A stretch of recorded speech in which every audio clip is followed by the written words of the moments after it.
I still remember the exact moment it happened. I was standing in the kitchen holding a warm mug of peppermint tea in both hands, trying to steady my nerves.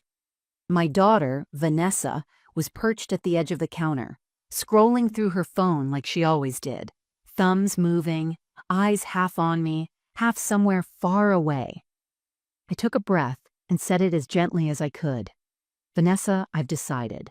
I'm going to move into a nursing home." She didn't look up, not at first. Then, with a flick of her thumb and a shrug, she said, "Finally." Just that.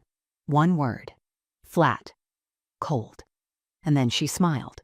That smile hit me harder than I ever expected. It wasn't warm. It wasn't sad. It was like I'd just handed her a prize she'd been quietly waiting on. I watched as she put down her phone and walked over to the fridge, casually popping open a soda. Then she asked if she could borrow my car for the afternoon. "Just to run errands," she said. I nodded, numb. She never brought it back. By sunset, I overheard her on the phone laughing. "Yeah," she said. "It's my mom's old Camry. She doesn't need it anymore, and she's checking herself into one of those homes." That was the first time I realized something had shifted in her. This wasn't concern. It wasn't support. It was convenience. Later that night, I stood at the window watching someone, I didn't recognize who, drive away in my car, my own car, without a thank you, without even asking. And I just stood there, frozen. All the birthdays I organized, the nights I sat by her bed when she was sick, the time I sold my jewelry to cover her first college semester, the rent I never charged her for the apartment I gave her. All of it flashed before me in fragments, like pages torn from a book she never cared to finish reading. That's when something inside me cracked. Not loudly, not dramatically, it cracked the way ice does. Slowly, quietly, but deep. I said nothing. I didn't argue, I didn't scream, but I knew something now. She had taken my silence as surrender. What she didn't know, what she had forgotten, was that I still owned the building she lived in. She thought I was moving out of her way, but she didn't realize I was just getting started.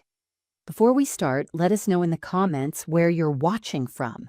Don't forget to like, share, and subscribe for more powerful stories. Before everything changed, my life had a rhythm, quiet, dependable, and in its own way, full of meaning. I lived alone in the same two-bedroom home I'd once shared with my late husband, Thomas. We bought it the year after Vanessa was born, back when interest rates were sky high and our dreams were even higher. The house was modest, but it was mine. Ours. Every corner held a memory. The crack in the hallway where Vanessa crashed her tricycle. The faded pencil marks on the pantry wall where we tracked her height every birthday. The kitchen window where Thomas used to whistle while washing dishes. After Thomas passed 5 years ago, things got quieter, but not emptier. I kept myself busy. I joined a local reading group, started volunteering at the library, even picked up watercolor painting. I'd brew a pot of herbal tea each morning, take my walk around the neighborhood, and spend afternoons in the sunroom sketching trees and listening to birdsong. Vanessa would visit once or twice a week. She'd breeze in with her oversized tote bag and Bluetooth earbuds, always in a rush between meetings or brunch plans. Still, I looked forward to those visits. I'd make her favorite lemon bars, ask about work, nod along while she vented about her clients or her boyfriend.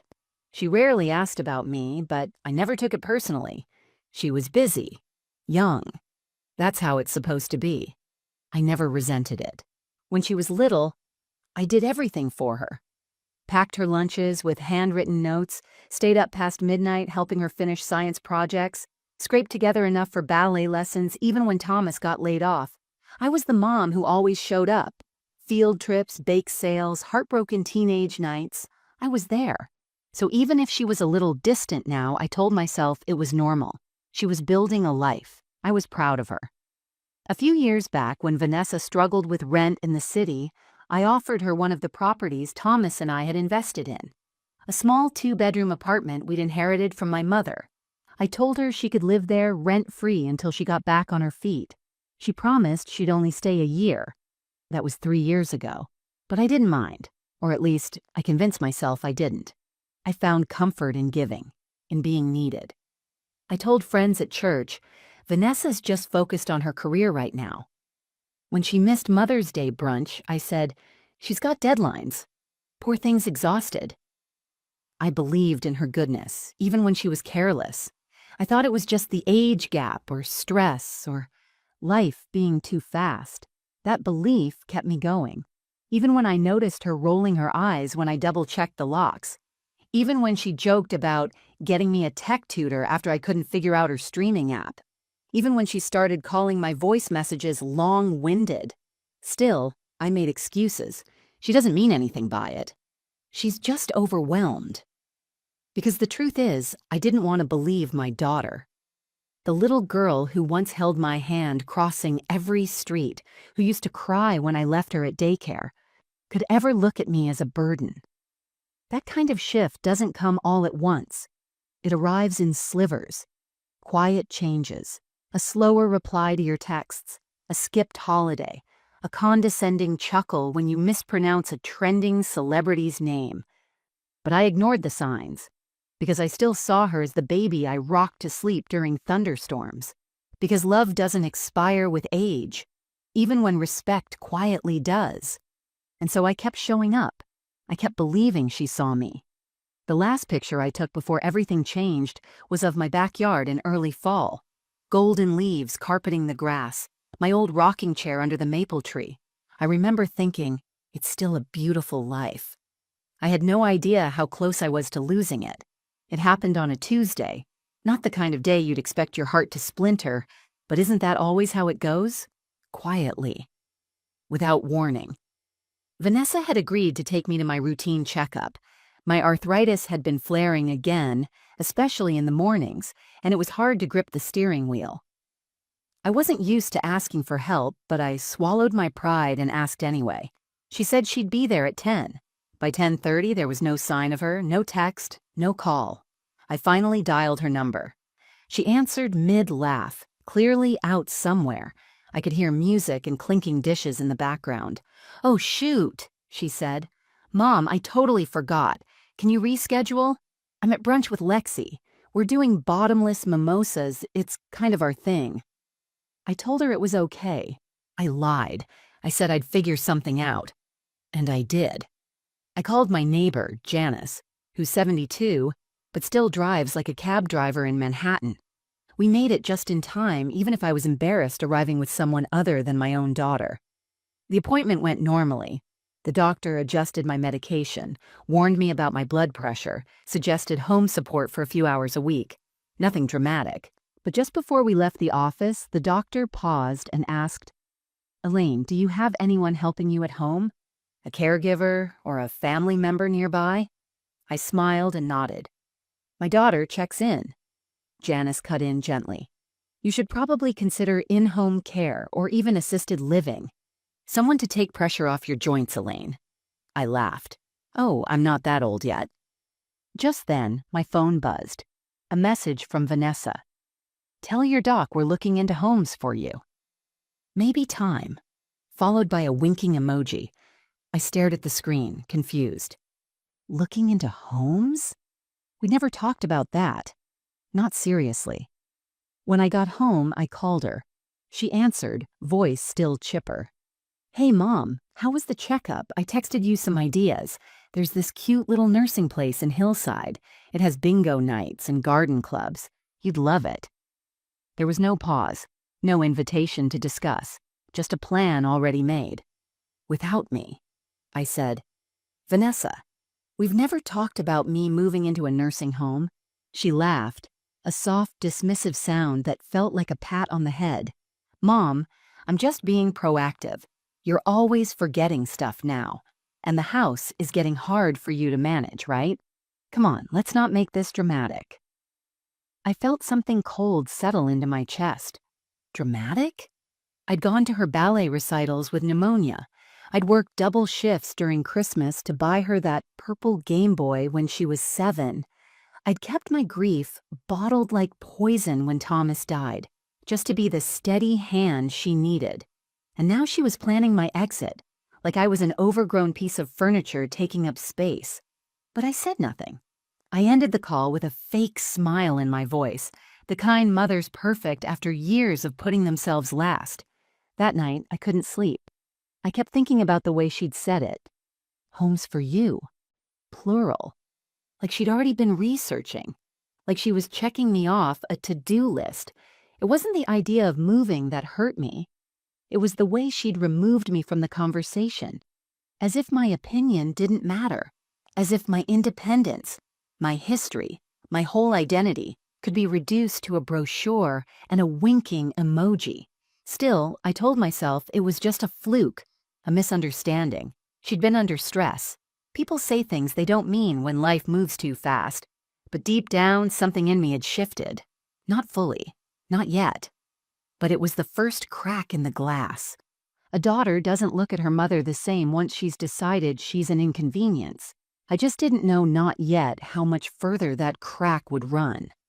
After that doctor's visit, something subtle but undeniable began to shift in our relationship. At first, it was small things. Details most people wouldn't notice. But when you've raised someone, you know their tone better than their words. You hear the difference between, "Are you okay?" and "What now?" Vanessa started calling less. When she did, the calls were shorter. 2 minutes, maybe 3. She'd ask if I'd checked out the nursing home brochure she emailed, then rush off to a Zoom meeting or brunch, or catching a late Pilates class. I stopped mentioning my arthritis. I stopped saying I'd had trouble sleeping. I stopped hoping she'd ask. I was becoming a task, a background responsibility she kept trying to silence with convenience.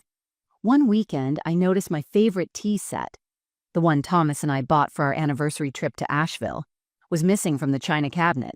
I called Vanessa. "Oh," she said casually, "I donated it." "The cabinet was so cluttered, Mom. You said you never used it." I hadn't said that. I'd said I didn't use it often, but I loved having it. It was a part of me, a piece of a life that still lived in that house. And now it was gone. Just erased. A week later, she brought over 2 large plastic bins labeled downsizing. "I figured we could get ahead of things," she said, popping them open like it was spring cleaning. "You'll feel lighter once you get rid of all this stuff.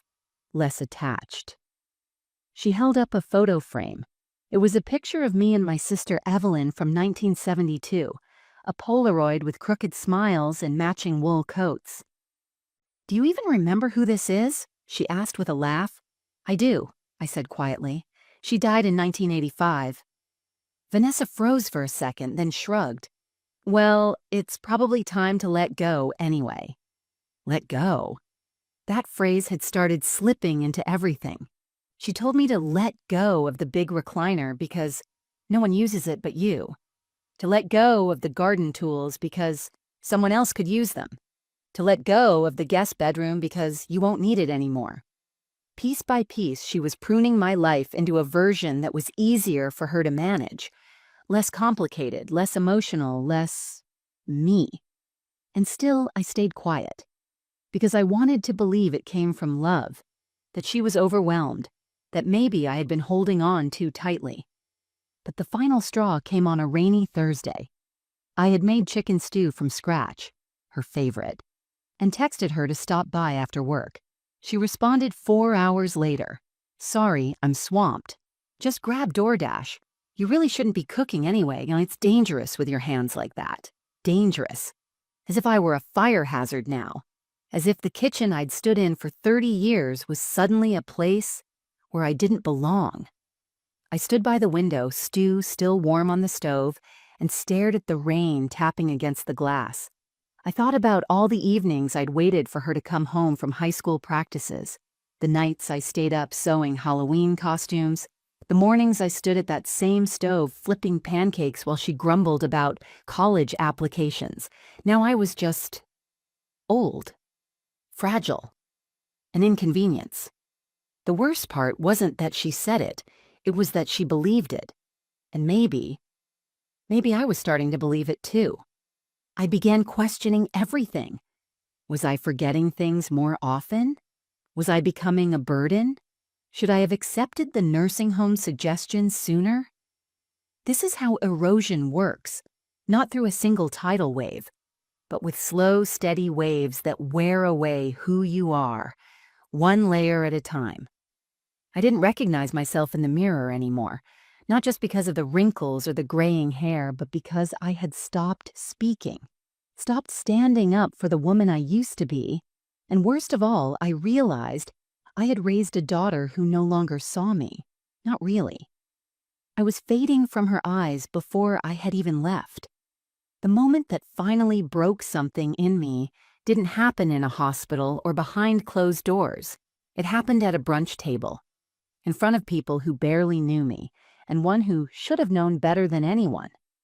Vanessa invited me to a little get-together on a Sunday afternoon. "It'll be good for you to get out, Mom," she'd said breezily over the phone. "Fresh air, mimosas, all that." I was hesitant, but I agreed. I put on my nicest blouse, soft cream with embroidered cuffs, brushed my hair, and even dabbed on some of Thomas's favorite perfume, though it had been years since anyone commented on how I smelled. The restaurant was a trendy outdoor cafe downtown, all reclaimed wood and potted succulents. When I arrived, Vanessa was already there, sitting at a table with 4 of her friends, women in their early 30s, all impeccably dressed, and mid-conversation about a yoga retreat in Sedona. "Mom," she called, waving me over like I was a distant cousin from out of town. I sat down and smiled politely, trying to keep up with the chatter. Vanessa introduced me quickly. "This is my mom. She used to be a librarian. Now she's transitioning." I blinked. "Transitioning?" Vanessa smirked. "You know, out of her house, out of independence. Retirement life. She's moving into a senior community." I felt the table shift, not physically, but emotionally.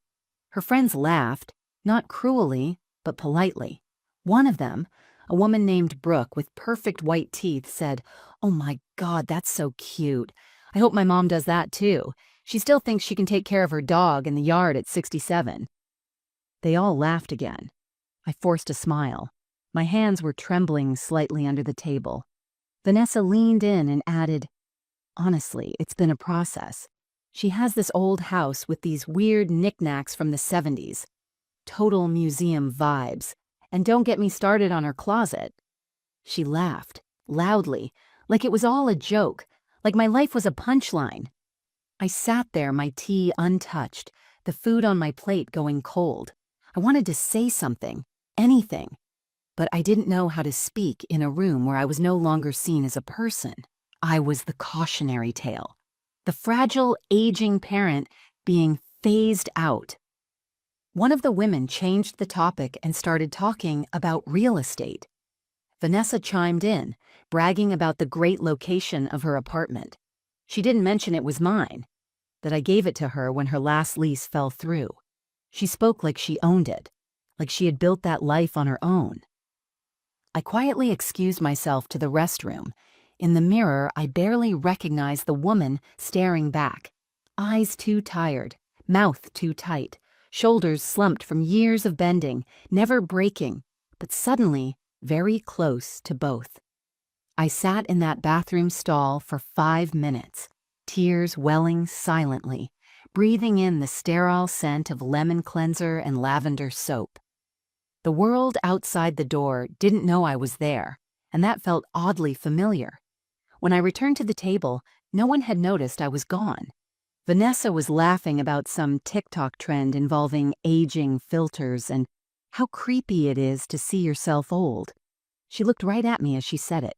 That was the moment, not the joke, not the laughter, but the look, the subtle smirk in her eyes that said, "I'm talking about you, and I don't care if you know it."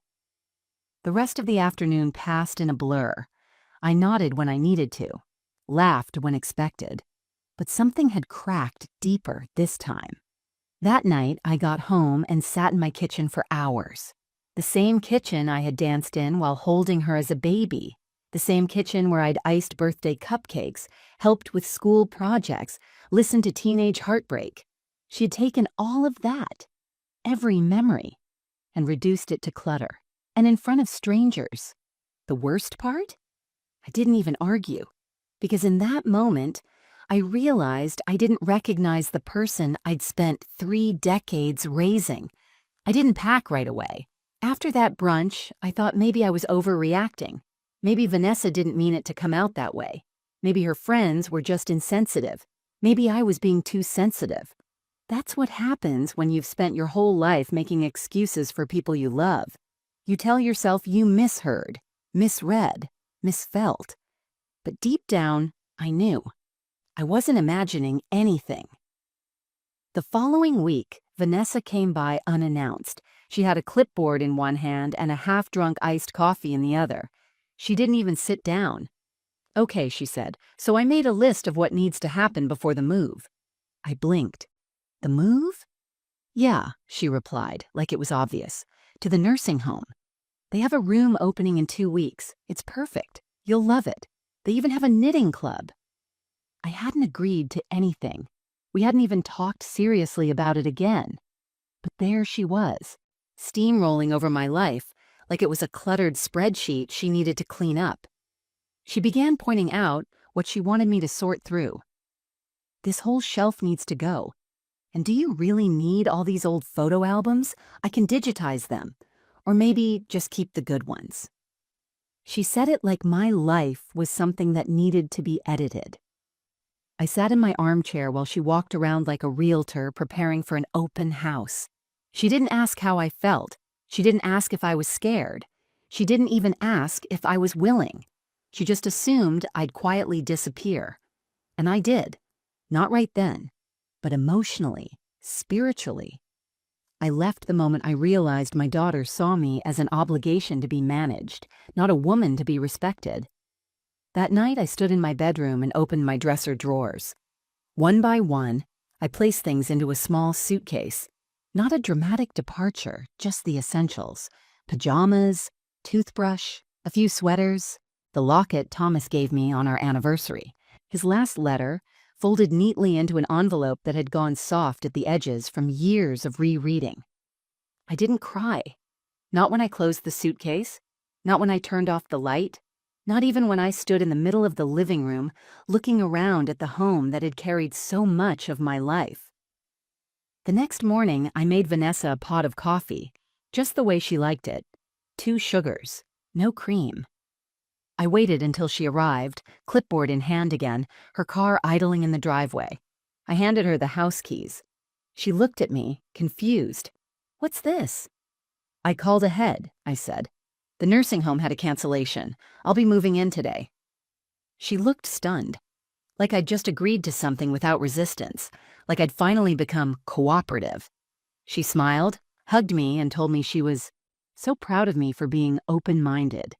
I nodded and smiled. I didn't tell her about the tear in my gut, or the ache behind my ribs, or the truth. That I wasn't moving because I believed it was best. I was moving because I no longer had a place where I was truly wanted. She helped me load my suitcase into her trunk. Before we pulled away, I glanced at the house once more. The porch swing creaked in the breeze. The curtains danced behind the windows. Everything looked the same, but it wasn't. Because I knew the woman who had spent her life filling that house with love and meals and music was no longer welcome inside it. The drive was quiet. Vanessa hummed along to the radio. I stared out the window, wondering how we had gotten here. To this moment, this hollow exchange where she looked satisfied, and I felt like a ghost floating beside her. When we arrived at the nursing home, she didn't come inside. She said she had a call in 5 minutes. She popped the trunk, kissed my cheek, and said, "Let me know if you need anything." I watched her drive away before I even picked up my bag. I walked inside alone. And as I passed through those automatic doors and signed my name at the front desk, I told myself, this is not the end. They think they've closed my chapter. But I still have pages left to write. The room they gave me at the nursing home had pale yellow walls and a narrow twin bed with stiff, white sheets. There was a single chair by the window and a dresser that smelled faintly of disinfectant and old paper. A laminated welcome folder sat on the desk with a map of the facility and a list of weekly activities. Bingo, movie night, arts and crafts, Bible study. It felt more like a camp for forgotten people than a home. The nurse who checked me in was kind, maybe in her early 40s. Her name was Margot, and she smiled a lot, but it was the kind of smile that came from practice, not warmth. I could tell she meant well, but she didn't know me and didn't have time to. No one here really did. Once the door closed behind her, I stood in the middle of the room, my suitcase on the floor beside me, and for the first time in my life, I felt weightless, not in the way you feel on a swing or in a moment of joy, but in the way a leaf feels when it finally lets go of the branch. I had no roots left, no direction, just air beneath me. I unpacked slowly. Pajamas in the top drawer, toiletries in the bathroom. I placed Thomas's letter in the nightstand drawer and rested his photo on the sill, the only face in the room who still knew me. That first night, I barely slept. The woman in the room next door moaned in her sleep. Something creaked in the hallway all night. Maybe a wheelchair, maybe a mop bucket, maybe just the sound of time stretching out longer than it should. I stared at the ceiling, counting invisible stars, and I thought, so this is how it ends. In the morning, I went to the dining room. The other residents sat in little clusters, some chattering, some silent, some just staring at their plates like they'd forgotten how to eat. I joined a quiet table near the corner. No one said much. One woman coughed every few minutes into a napkin. Another stirred her oatmeal endlessly, never taking a bite. I missed the messiness of my own kitchen. The half-filled salt shaker, the humming of the fridge, the wind through the open window while I brewed tea. Here, everything was clean, controlled, lifeless. Days passed like pages in a blank notebook. I followed the schedule. Meals, walks, nurse check-ins, TV time. I joined the watercolor class one morning, thinking it might help, but the teacher had no patience. "Just try to stay inside the lines, Elaine," she said as if I were a child. One evening, Vanessa called. I was sitting in the common room, half watching a rerun of Matlock. My cell phone buzzed softly in my lap. "Hey, Mom," she said like we were catching up over coffee. "Just wanted to see how things are going. They treating you okay?" I didn't know what to say. Was I supposed to thank her? Tell her she'd done the right thing? Tell her I loved being surrounded by chipped walls, distant strangers, and the scent of Lysol? "They're treating me fine," I said simply. She didn't ask anything else. She hung up quickly. Running late for dinner with friends. When the call ended, I sat there, phone still in my hand, staring into nothing. That was the moment, the true bottom. Not the room, not the food, not the ache in my joints. It was realizing that the child I raised, the one I would have walked through fire for, didn't see me anymore. Not as a woman, not as a mother, just as an outdated file she had already archived. I returned to my room that night and sat at the edge of the bed. My knees cracked. My chest felt heavy. And then, without warning, the tears came. Not polite ones. Not the kind you dab with a tissue and move on from. These were the deep, aching sobs of someone mourning a life that hadn't ended, but had quietly slipped out from under her. I cried for the girl I used to be. I cried for the mother I'd tried to be. And I cried for the woman I had become, invisible, erased, and utterly alone. I thought that might be the end of my story, but something, deep and buried, whispered, "Not yet." It was a Wednesday afternoon when I found it. The rain had been falling in thin, steady lines against the windows of my nursing home room. I sat by the radiator listening to the soft, metallic hiss of heat, trying to read a novel I'd already started 3 times and never gotten past chapter 2. The words blurred together. I couldn't focus. It was hard to care what happened to fictional people when your own story had already been shelved. I reached for my bottom drawer, looking for an old journal I used to scribble in. Mostly quotes, grocery lists, prayers I didn't want anyone to hear. Instead, my hand landed on something hard and metallic near the back, a small lockbox. I had forgotten I even packed it. It was brass-colored, dented in one corner. I used to keep it in the closet of my old house. tucked behind winter blankets. I never opened it much. It held documents, some of Thomas's things, a few important papers, and whatever odds and ends had survived years of moves and memories. I pulled it out, placed it on my lap, and turned the combination point 419, our wedding anniversary. The lock popped open with a soft click. Inside were several folders, some old photos, and Thomas's obituary clipping, which I couldn't bring myself to throw out.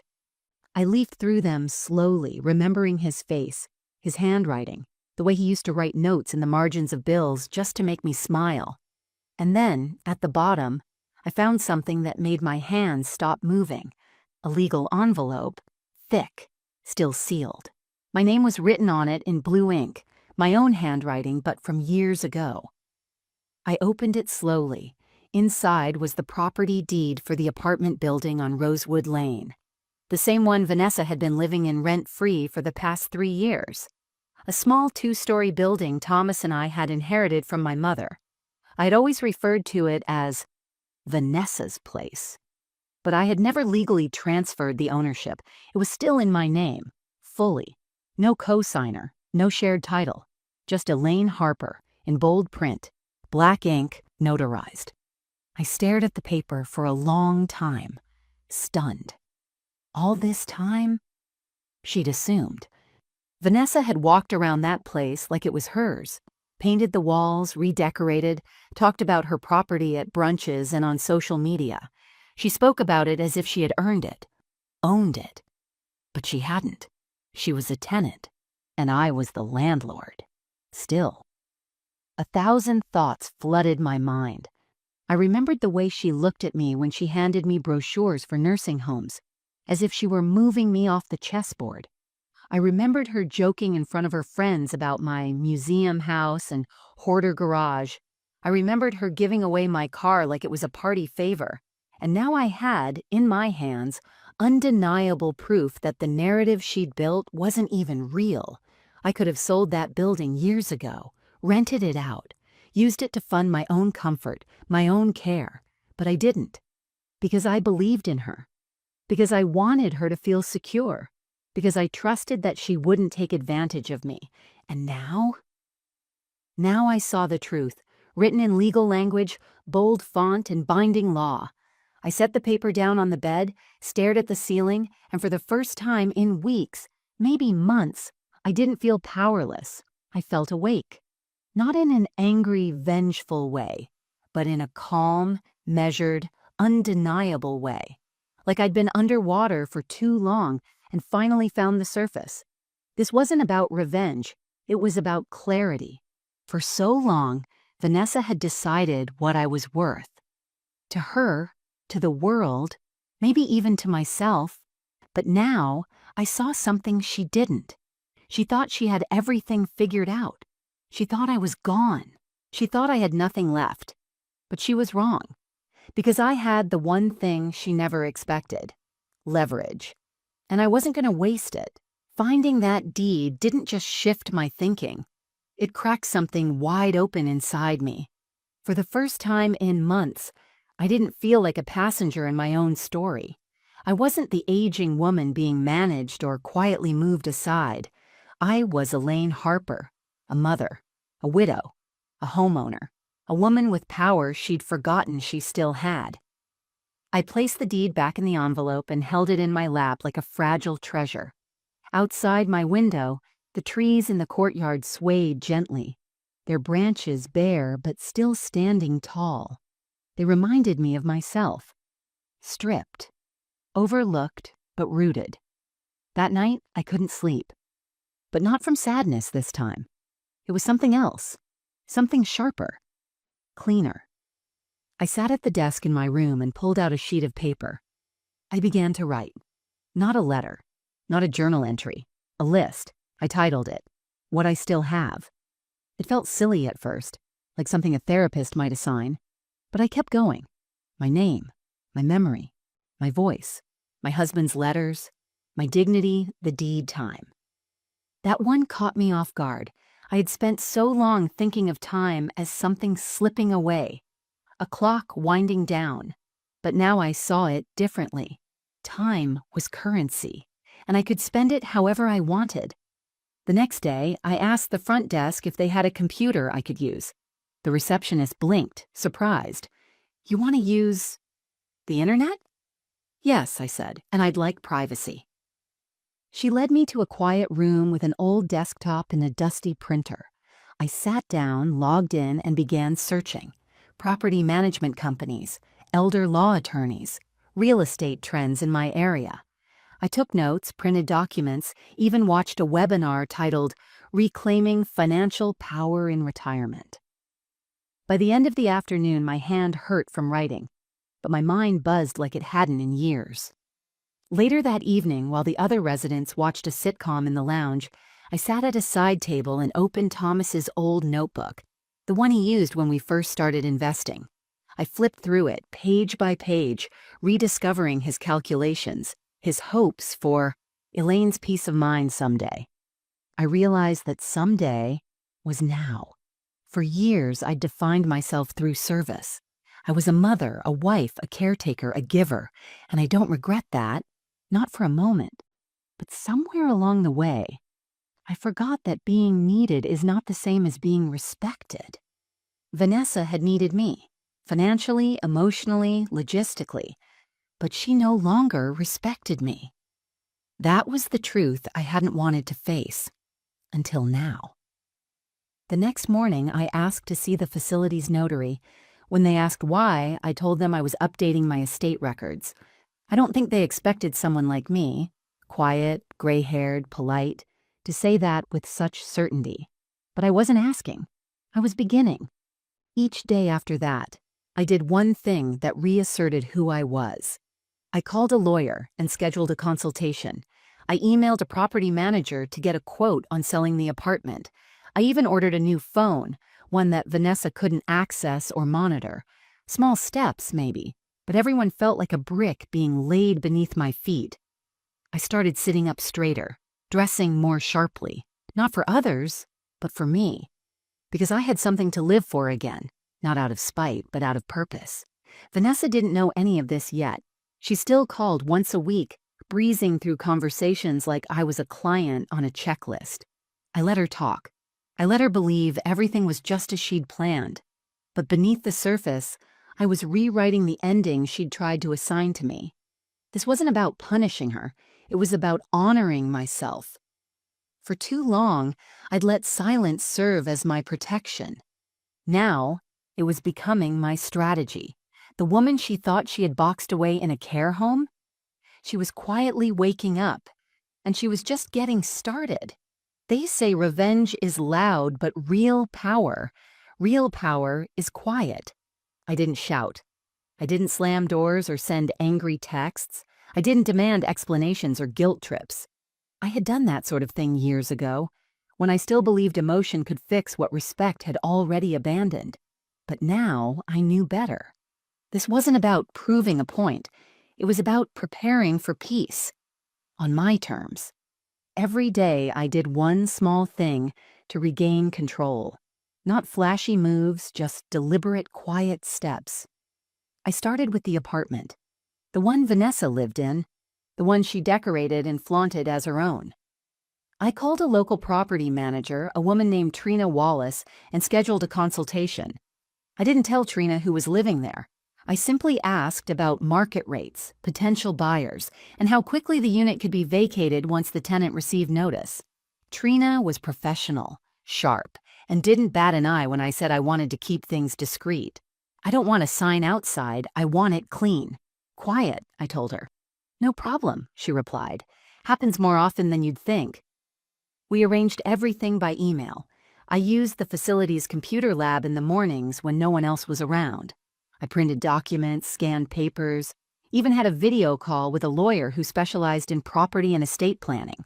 I wore my nicest blouse for the call, not because he cared, but because I did. There was a strange thrill in it, like I'd returned to some forgotten version of myself. The woman who once handled joint finances, balanced the family checkbook, clipped coupons for fun, and still managed to have dinner on the table by 6. Thomas used to say I had a mind like a banker and the heart of a poet. I had let the poet speak for too long. Now it was time for the banker to return. I restructured my will. Vanessa's name came off the top line. Instead, I created a trust in Thomas's name, one that would go toward a local senior center for low-income housing. It felt right, not spiteful, purposeful. Each document I signed felt like reclaiming oxygen. Meanwhile, Vanessa kept calling like clockwork, once a week, always in a rush. "Just checking in," she'd say, her voice light and breezy. "How are the folks treating you? Are they giving you enough pudding?"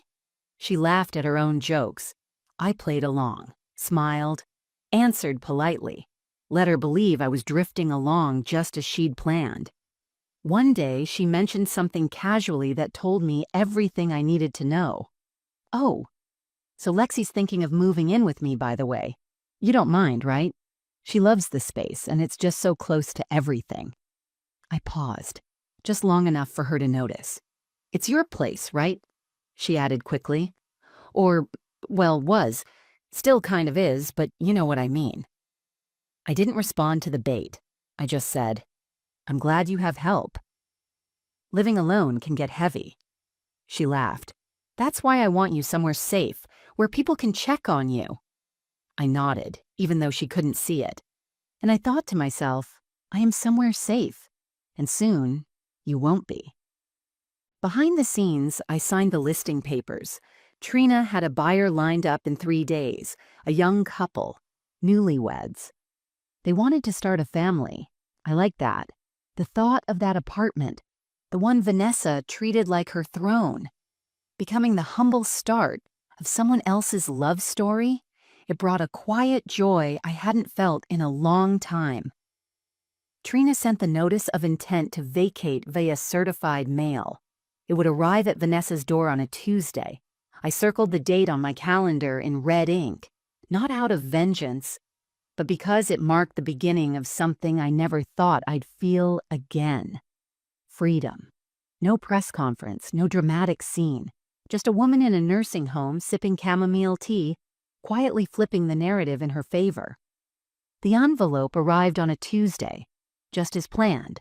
I imagined Vanessa picking it up on her way in, keys in one hand, iced coffee in the other. Halfway through a podcast she'd forget the name of 5 minutes later.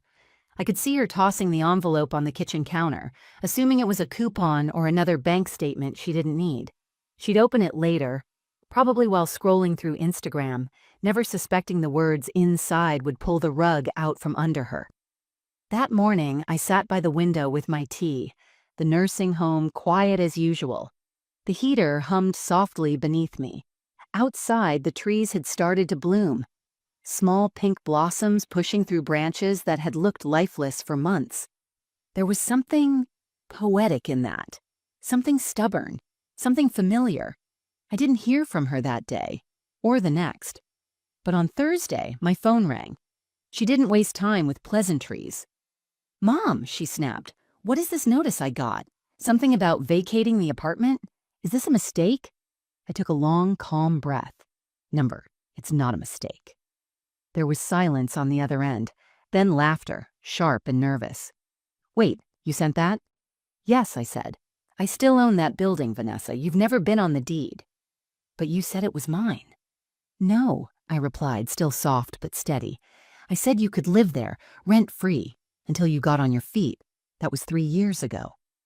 She was quiet again. I could almost hear the wheels turning, the entitlement grinding against reality. "You're kicking me out?" she finally asked. "I'm reclaiming what's mine," I said. "You're not being punished. You're being redirected." "Redirected?" she scoffed. "Mom, I have a life. Lexi just moved in. We've redecorated. I have work meetings from home." "You'll figure it out," I said. "You're resourceful." She cursed under her breath. "I took care of you," she snapped. "No," I replied calmly. "You took from me. You gave away my car. You donated my belongings without asking. You planned my future without inviting me into the conversation. And you spoke about me, in front of strangers, like I was a relic, not a person." I heard her breathing hard through the line. "I gave you everything, Vanessa. I raised you with love and sacrifice.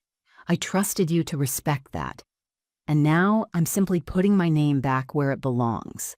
She tried to interrupt, but I didn't let her. "I'm not angry," I said. "I am done being erased." Click. She hung up. I stared at the phone for a moment, not sad, not triumphant, just steady. For the first time in years, I felt the weight of silence shift in my favor. I wasn't afraid of what she'd do or say next. I had no need to defend myself. The paper had done that for me. Over the next few days, she sent a flurry of texts. Some pleading, some guilt-tripping, a few laced with anger. One simply said, "You're seriously doing this?" I didn't respond. I didn't need to. The process was already in motion. Trina updated me a few days later. The sale was moving along smoothly. The young couple had toured the unit and left holding hands, already dreaming aloud about baby names and window curtains. Vanessa would have 30 days to vacate. More than fair. Meanwhile, at the nursing home, something began to shift. People noticed I was different. I spoke more in the dining hall. I volunteered to read aloud during activity hour. One of the nurses asked if I'd help organize a small library for the residents. I said yes without hesitation. My hands still ached some days, but the pain felt bearable now, even necessary. I was no longer just enduring, I was rebuilding. One day, I caught my reflection in the hallway mirror. I had put on a soft rose cardigan and even wore earrings. Small gold studs Thomas gave me on our 20th anniversary. I didn't look younger, but I looked alive. That was enough. And so the power shifted. Not with fanfare, but with quiet certainty. Vanessa may have believed I'd disappear into some forgotten corner of this place. Soft, silent, and surrendered. But what she forgot is I was her mother, and I taught her everything she knows. Just not everything I know. The confrontation wasn't planned, but then again, neither was any of this. It was the last Sunday of the month, 2 weeks before Vanessa's move-out deadline, when she showed up at the nursing home without calling. I had just returned from morning chapel and was sitting in the courtyard with my tea and crossword puzzle, sunlight warming my shoulders, the breeze lifting the edges of my scarf.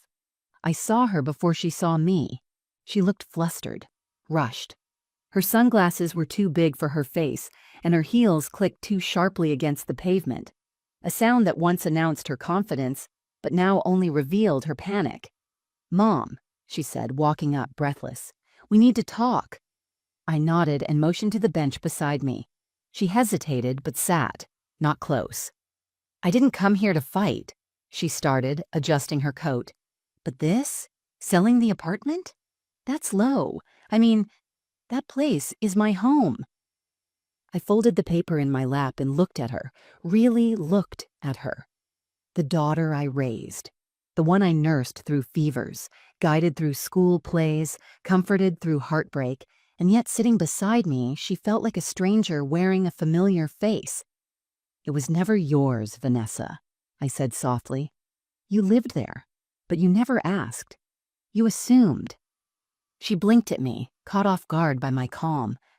"But you said—" "I said you could stay there, rent-free, while you got your life together. That was a gift, a temporary one." Her mouth tightened. "You could have just said something. You didn't have to pull the rug out from under me like that." I took a slow sip of my tea before answering. "I did say something many times. Every time you dismissed my voice. Every time you laughed at me in front of others.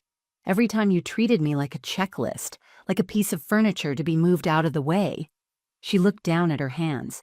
"You didn't ask me how I felt about the nursing home. You didn't talk to me about the car. You made decisions for me, Vanessa. You decided I was done, and you were wrong." She didn't speak. "I came here because I was tired, because I believed you when you said it was for the best. I thought maybe I was in the way, but I see now I was never in the way. I was just inconvenient." "I didn't mean to," she began, but I stopped her with a raised hand. "I know, that's the hardest part. You didn't mean to hurt me, but you didn't care if you did. You saw me as old, fragile, a responsibility. You forgot I'm still me. The same woman who gave you everything, and now I'm finally giving something to myself." Her face changed then, softened but also unsure, like a child realizing the rules had shifted mid-game. "So what happens now?" she asked. "You move," I said plainly. "You find your own place, like most people your age. You start over, the way I am." She laughed bitterly. "You're in a nursing home, Mom? That's not starting over. That's giving up." I smiled. "You think this is giving up?" I looked around at the garden blooming around us. I thought of the library I was helping build, the residents I was finally getting to know, the sound of my own laughter during last week's trivia night. I thought of the papers I'd signed, the phone calls I'd made, the pride I'd started to reclaim. "I'm more alive here than I was in my own house," I said, "because now I'm not being erased." She was quiet, her hands folded tightly in her lap. "I'm not doing this to punish you, Vanessa. I'm doing this because I need you to see me again, not as a duty, not as a problem to solve, but as a person, a woman, your mother." For a long moment, neither of us said anything. Then she stood, straightened her coat. "Okay," she said, almost a whisper. "I'll move." I nodded. She started to walk away, but turned back once. "Will we be okay? I don't know," I answered honestly, "but I'll be." Vanessa moved out 10 days before the deadline. She didn't tell me when. She didn't send a message or ask for help. One morning, I received a short email from the property manager. "Unit vacated. Keys returned. New owners moving in next week." That was it. I stared at the screen for a while, letting the words settle into place like dust after a long storm. It was done. No fanfare. No final fight. Just done. The next day, I mailed a letter. Not to Vanessa, but to the new couple, Mark and Lila. I had met them once, briefly, when they toured the apartment. Young, eager. The kind of bright-eyed energy that reminded me of Thomas and me when we first moved into our starter home with nothing but a mattress and a radio. In the letter, I left a note about the history of the apartment, a few tips about the tricky kitchen drawer that sticks when it rains, and a small check to help them buy curtains or whatever they needed. They wrote back within the week, stunned by the gesture, grateful. They even asked if they could meet me sometime. I declined. Not because I didn't want to, but because I needed this chapter to close. Cleanly. Vanessa hadn't contacted me in nearly 2 weeks. I didn't chase her. I didn't wonder what she was doing or where she'd gone. I focused on my own days. I planted herbs in the raised garden beds behind the nursing home.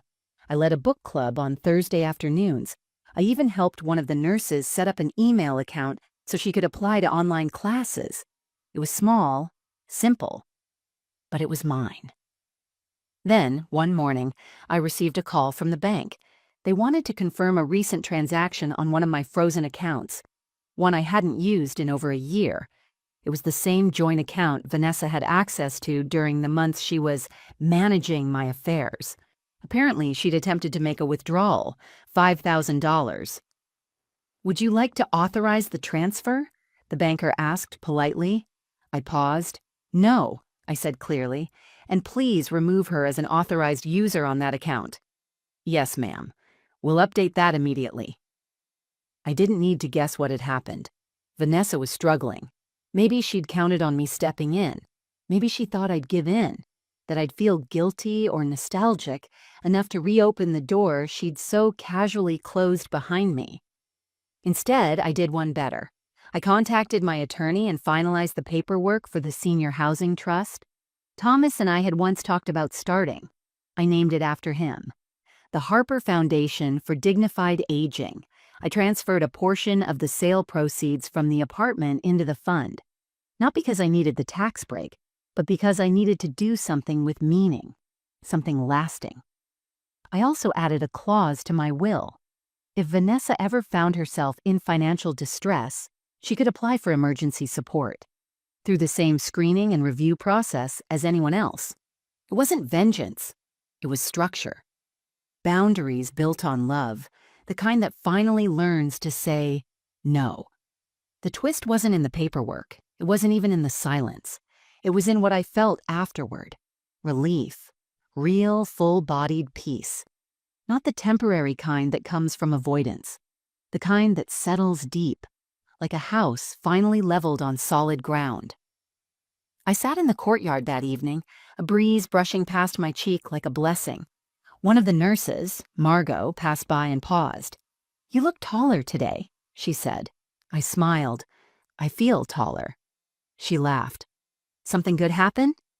I thought for a moment, then answered truthfully. Yes, something ended. And just like that, something else began. Not a war, not a victory, but a quiet justice. The kind no one claps for. The kind that doesn't trend or shout. The kind that lets a woman sit in the sun, unburdened, unbothered, finally whole. The first letter arrived a few weeks after the apartment was officially sold. It was in a plain white envelope with no return address. Just my name in Vanessa's familiar handwriting. Neat, practiced, with a small loop in the E the way she'd written it since 3rd grade. I sat with it in my lap for nearly an hour before opening it. There were no apologies inside, no admissions of guilt, just a few short lines. "I hope you're doing okay. I'm in a short-term rental right now. It's not great. I'm looking for something more stable. I know you probably hate me. I just wanted to write. I don't really know what to say." That was it. It didn't make me angry. It didn't make me cry. It made me pause. There was a time, not long ago, when I would have dropped everything to help her, moved money, made calls, rearranged my own life to cushion hers. But that time had passed, and something inside me knew that responding too quickly, too easily, would only restart a pattern I had worked too hard to end.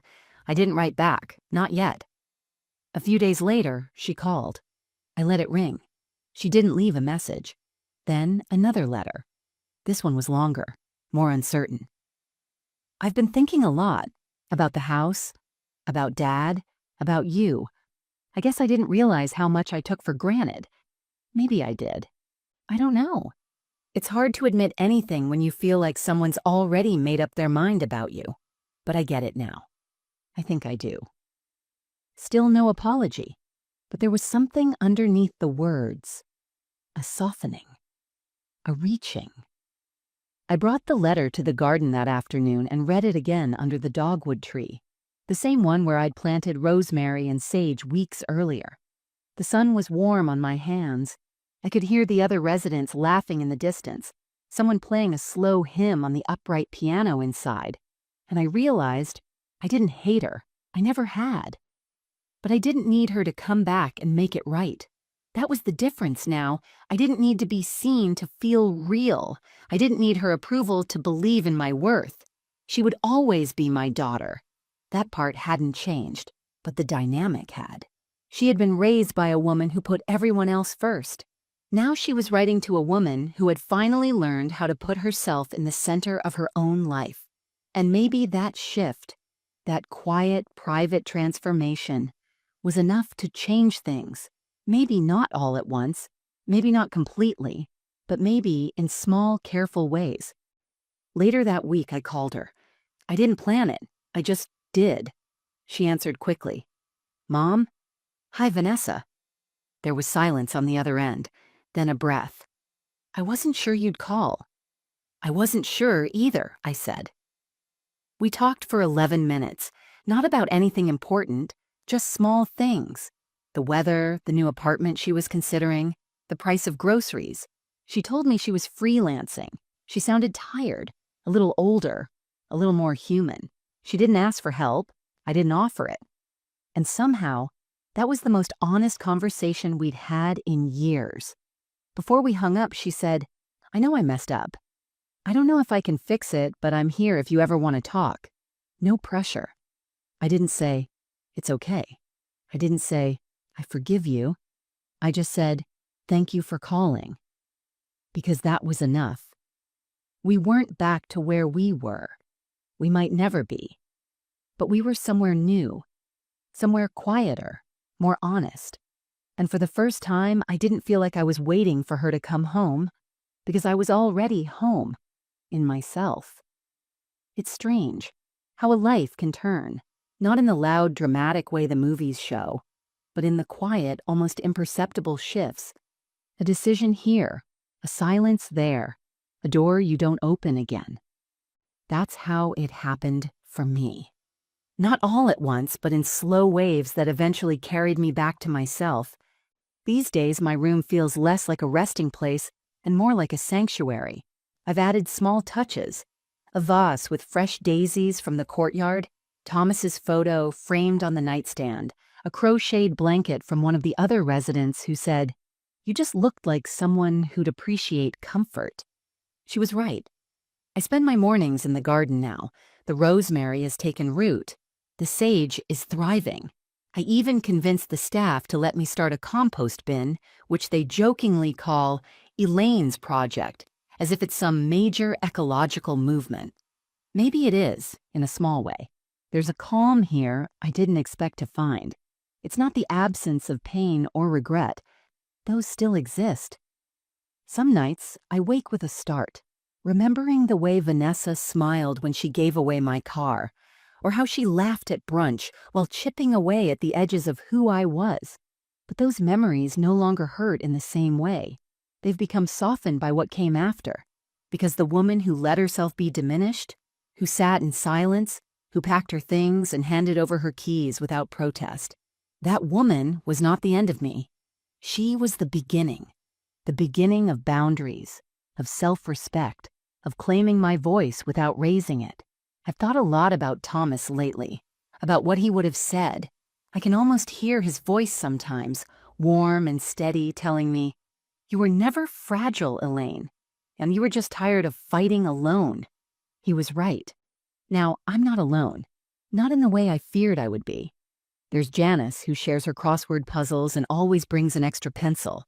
There's Margot, the nurse, who checks on me even when she's off duty. There's Anthony, who plays the piano each Sunday afternoon and always ends with the same song. What a wonderful world. And there's me, the woman who was once overlooked, who was almost erased.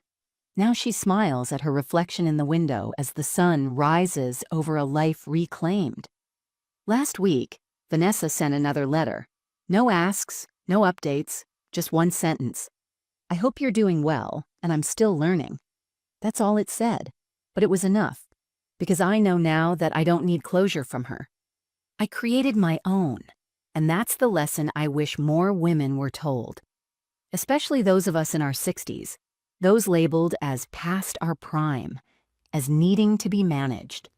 We are not furniture to be rearranged. We are not burdens to be solved. We are still here, still capable, still us. I used to think aging was about losing things: youth, relevance, control. But now I see it differently. Aging, when done bravely, is about rediscovering what the world tried to convince you you'd already lost: voice, power, choice, the peace.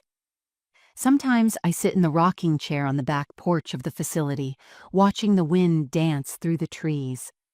I close my eyes and imagine myself not younger, but freer. And then I open them, realizing I already am. This is not the ending of my story. This is the part no one ever talks about.